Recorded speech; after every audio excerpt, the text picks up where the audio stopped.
Good afternoon. तो student, जैसा कि आप सभी ने प्रीवियस में लोधी डायनेस्टीज़ के बारे में देखा, तो मैं आपको चारों डायनेस्टीज़ की जो प्रीवियस की रूपरेखा है वो बता देता हूँ। देखिए, पहले हमने जो डायनेस्टी पढ़ी वो है साल डायनेस्टी, या उसे हम ममलक डायनेस्टी भी कहते हैं, 1206 से 1290। उसके बाद जो है ये डायनेस्टी तो बड़ी लंबी चली थी। उसके बाद हमने खिलजी डायनेस्टीज़ के बारे में पढ़ा। उसके बाद तुगलक डायनेस्टी, और तुगलक डायनेस्टी के बाद हमने देखा सैयद डायनेस्टी। तो सैयद डायनेस्टीज़ के बाद अभी चारों डायनेस्टीज़ में हमने ये देखा कि किस शासक ने कितने समय तक डायनेस्टीज़ पर शासन किया।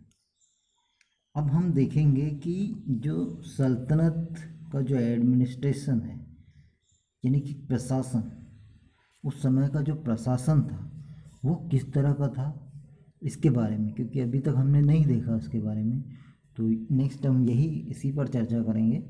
देखिए, द सुल्तान। अब सुल्तान का क्या उसमें रोल था, किस तरह से वो रहते थे, है ना। तो देखिए, सबसे पहले देखें, the sultan was the head of the administration.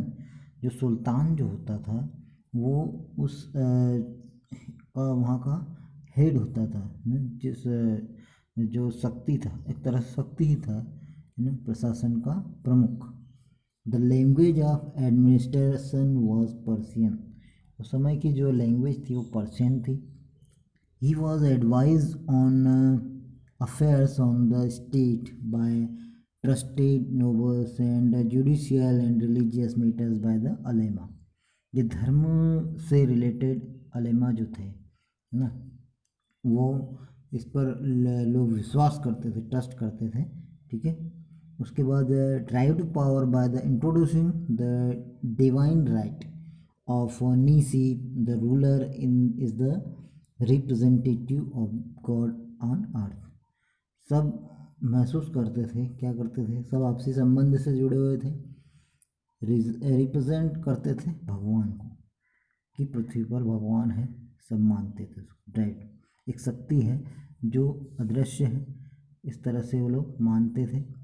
Introduce the rituals of sijda and paibos to assert has superiority.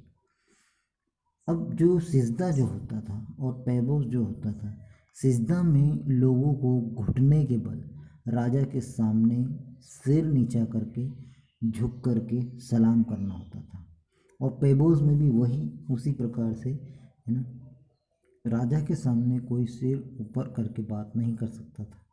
ये इस तरह के कुछ पैबोस लगाए हुए थे, जो सुपरियोरिटी, यानी कि जो सुप्रीम होता था राजा, उसके सामने। तो इस तरह से राजा का एडमिनिस्ट्रेशन था, रोल था, उनके सामने कोई मतलब सिर ऊपर उठाकर बात नहीं करता था, ठीक है। अब देखेंगे हम सिक्योरिटी ऑफ थ्रोन, जो सुरक्षा किस तरह से उन्होंने कर रखी थी अपने शासन की, प्रशासन की। देखिए, the help him remain in power and to overcome has enemies, Iltutmish organize a group of 40 Turkish बंधन साल ऑफिसर, जिसको हम बोलते हैं। The group of was called the बंधने तुर्क चालनी ऑफ चालीसा इन शॉर्ट। देखिए, तुर्कीज जो इल्तुतमिश जो था, उसने 40 तुर्कियों को साल ऑफिसर नियुक्त किया था, 40 अमीरों को, जो एक समूह में रहते थे, और उस समूह को बंधने तुर्क कहा जाता था, या बंधने तुर्क चालनी कहा जाता था, या चालीसा भी कहा जाता था शॉर्ट में, ठीक है, जो एक शक्ति के रूप में उसके साम्राज्य में था, इसके इल्तुतमिश के। अब हम देखेंगे, by the time Balban who never smiled become sultan, the Chahalgani had become a very powerful and its members had started hatching conspiracies against the Sultan. So Balban trusted the Chalnis. He introduced strict discipline in the court. This includes the Persian custom of जमींदोज, that is the laying flat on one's face before the Sultan to show respect. अब जो 40 जो थे अमीर, जो तुर्क जो थे, अब बलबन का जब शासन आया तो बलबन एक तो पहले ही है ना खूंखार था, उसके चेहरे पर कभी हंसी नहीं होती थी।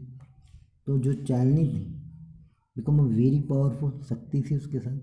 तो उसने क्या किया, चालनी को क्रस्ट करना शुरू किया, पहले तो उनको अमीरों को। उसके बाद डिसिप्लिन कोर्ट में उसका बहुत सख्त था, इंक्लूड पर्शियन कस्टम जो थे, ज़मीन दोज या लेफ्लेट जो थी, ने भू राजस्व भी बना रखा था। सुल्तान का जो रेस्पेक्ट नहीं करता था उस पर वो उसे सज़ा देता था, कहने का मतलब है। ठीक है, इस तरह से बलबन का कार्यकाल भी बहुत ही खूंखार खतरनाक तरीके से था। अब देखते हैं, sultan usually maintain a network of belts इनकी spies. The spies kept the sultan informed about all the happening within the empire.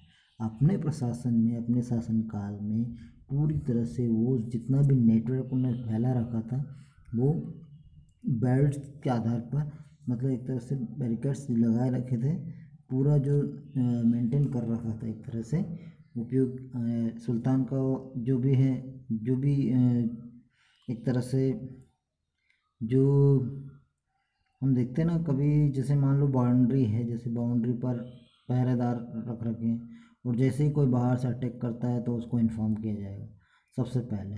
इस तरह से उसने कुछ बैरिकेड्स लगाए रखे थे, कुछ नियमों में बांध रखा था सबको।